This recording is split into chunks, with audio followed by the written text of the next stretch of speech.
Brave Gazan imam kidnapped for defying Hamas. The cost of resistance. The first reported in the Free Press the gripping and distressing narrative of Imam Mohammed Mushtaha's abduction. His son Allah Muhammad Mushtaha recounts the stark reality of defying Hamas in Gaza. The Imam, a respected figure with a doctorate in sharia from Al-Azhar University, was known for his unwavering principles and deep faith. On December 30th, 2023, so this is only 2 weeks ago, his home was violently invaded by 20 masked men. This abduction was a direct result of Imam Mushtaha's refusal to comply with Hamas's stringent directives, including the exploitation of his mosque as a hidden weapons arsenal and the propagation of sermons dictated by the group. His family, deeply rooted in Gaza for generations, had endured persecution from Hamas long before October 7th, marked by arrests, beatings, and intimidation for refusing to toe their line. In a poignant and defiant statement, Allah, uh, um, Allah Muhammad Mushtaha shared his father's last words, a testament to his courage and integrity. Quote, it was his last request to us, literally as he was being carried out the door, that should he die, we should publicize the real reason for his death. And it is this: he won't preach what Hamas told him to. He refused to tell Gazans that violent resistance, obedience to Hamas is the best way out of our current hell. Um, so this was a really incredible story that was again reported in the Free Press, and I wanted to cover it because I thought it was really important to show the yeah, Zayd is saying, show this news to the idiots who call Hamas freedom fighters. I think it's really important to show what happens to people that speak out in Gaza and maybe not even speak out, but just refuse just total obedience to Hamas. And this article was really informative to me because one, it talks about how they've been facing intimidation and threats and violence by Hamas for years. And part of this was because this imam didn't want to preach the Hamas narrative. He didn't want to preach that violence resistance is the only thing that's worthwhile for the people in Gaza. He didn't want to preach that, like Hamas is their savior. That's not what he wanted. And it also detailed stories about how his father was forced to keep weapons in his mosque in Gaza by Hamas, where there would be people that show up with wrapped up carpets and be like, oh, yeah, these are all these prayer rugs and all this stuff, but you're not allowed to look at these, and only this specific person can come look at these and take them. They're weapons. Or they would force him to hide cash in his mosque. So basically, using the mosques and civilian infrastructure to hide and shield their operations. And it also detailed how they've been trying to resist Hamas for years. But what in the cost is that they get beaten, they get assaulted, they get arrested. Their sisters are threatened with vague intimidation, tactics.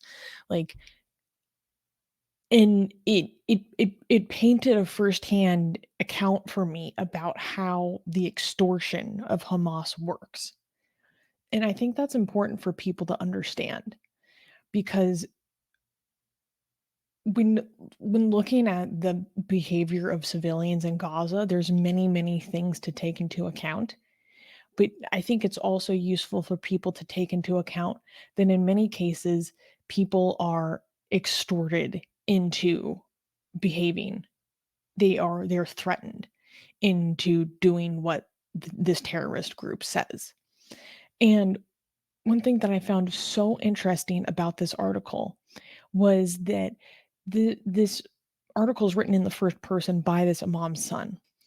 And he talks about how, ironically, it is when Hamas is fighting that they go underground It is during the fighting that the civilians are most able to speak out. They're able to speak out when there's fighting because Hamas is underground. So it's actually during the fighting, during wartime, that they have more ability to express themselves freely because there's less operatives above ground to come terrorize them.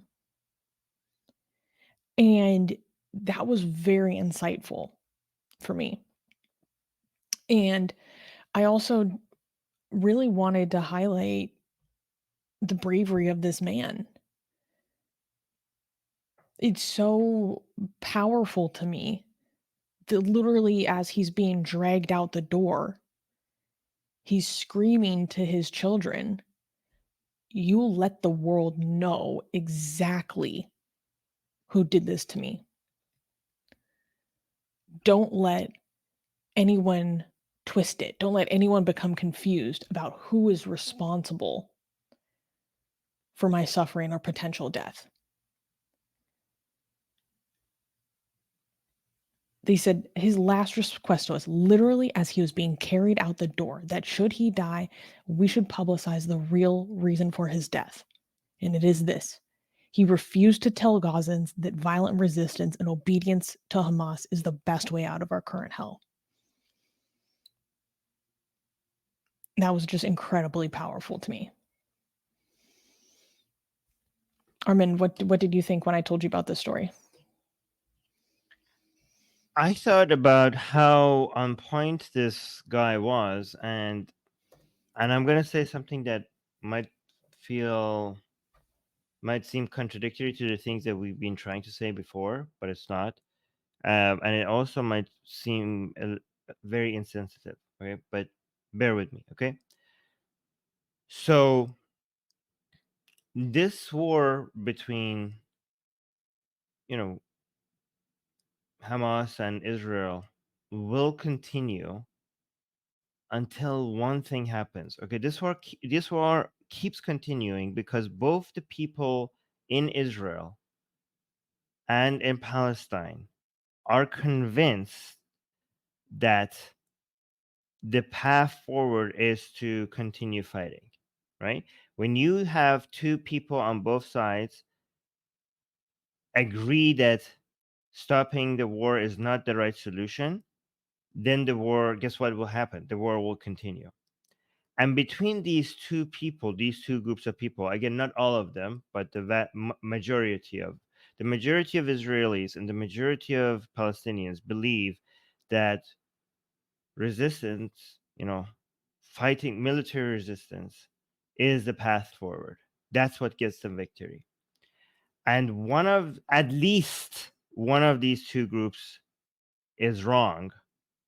One of these two groups is delusional to think that they will become victorious by fighting. Okay. And it's not the Israelis.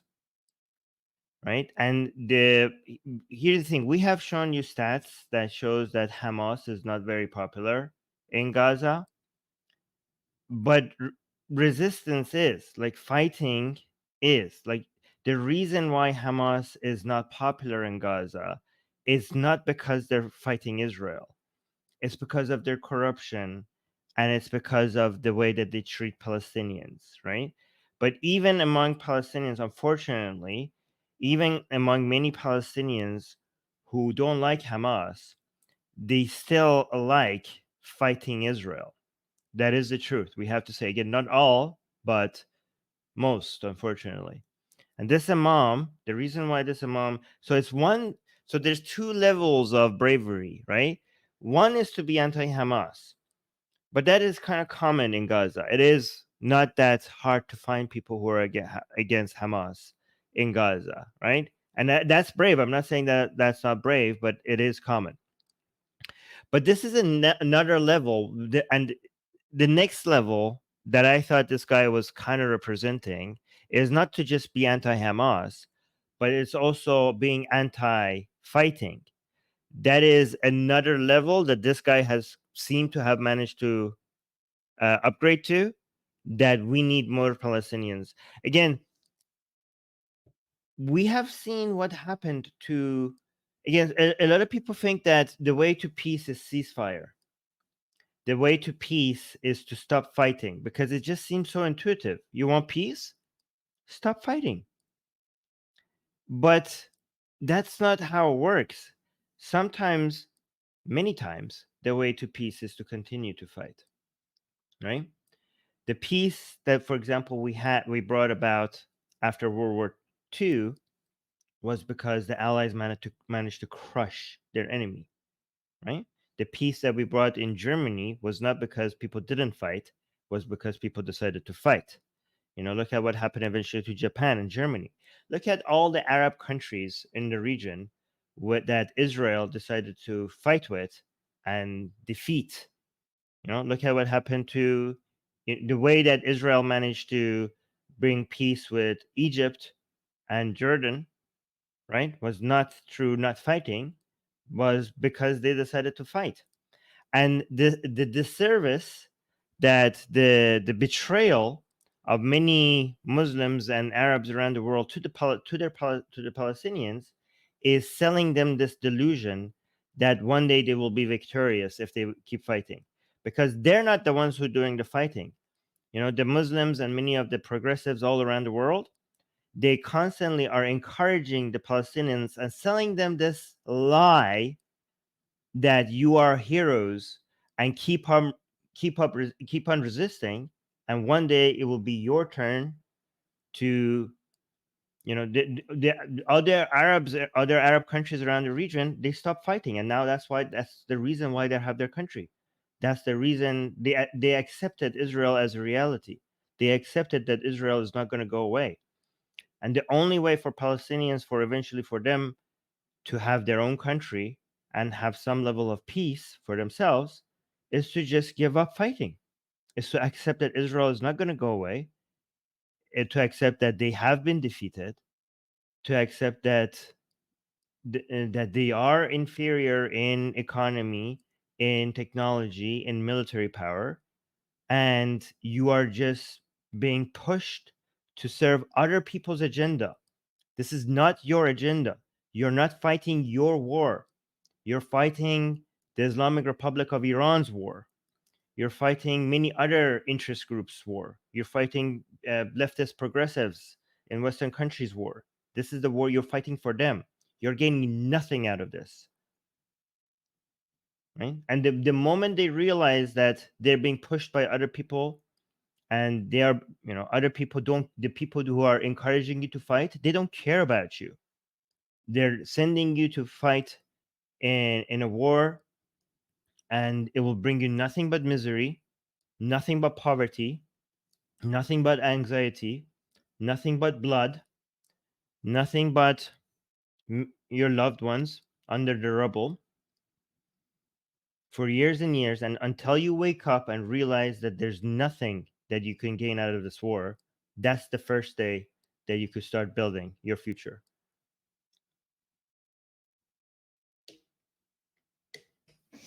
I think Yeah. that's really, really poignantly said.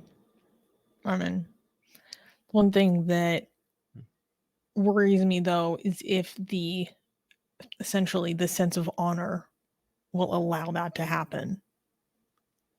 Hmm. Because you're right, there are numerous examples across history where when a country comes to terms with their defeat, looks things starkly in the mirror and be like, okay, we need to stop the fighting, accept these terms, where they have since had economic miracles and become super forces in the global, you know, world and community. But you have to come to terms with that before you can actually move forward. I don't know. Yeah. Um yeah, before we move on from this segment, I think I want to read two more quotes from this article about this man and his family. He's saying, I know that if Hamas kills my father, they'll say that the Israeli army did it. But my father was very keen that even if he died, we should make known the despicable demands they made of him. He also said, "They do all this brainwashing to make you think that the cause of our suffering is Israel, but I see very clearly who causes our suffering."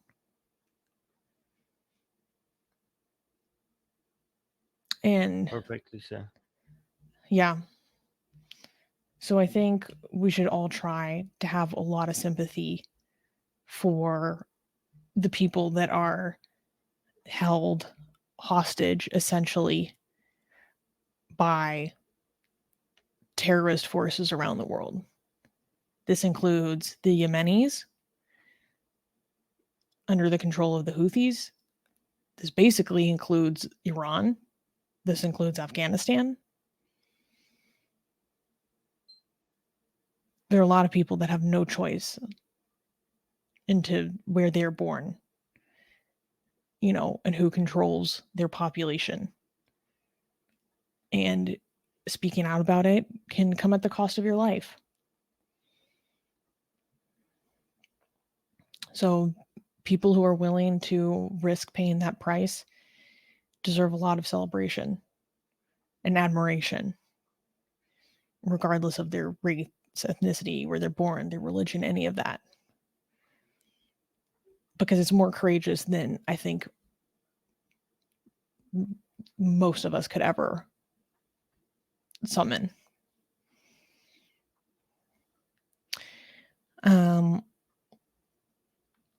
Should we go on to the next segment? Oh no, we got a bunch of super chats. Yes. We did. Um, Thank you guys. oh my Let me see if goodness. Ernie just gifted 10 Atheist Republic membership. That's so generous. Thank you, Ernie.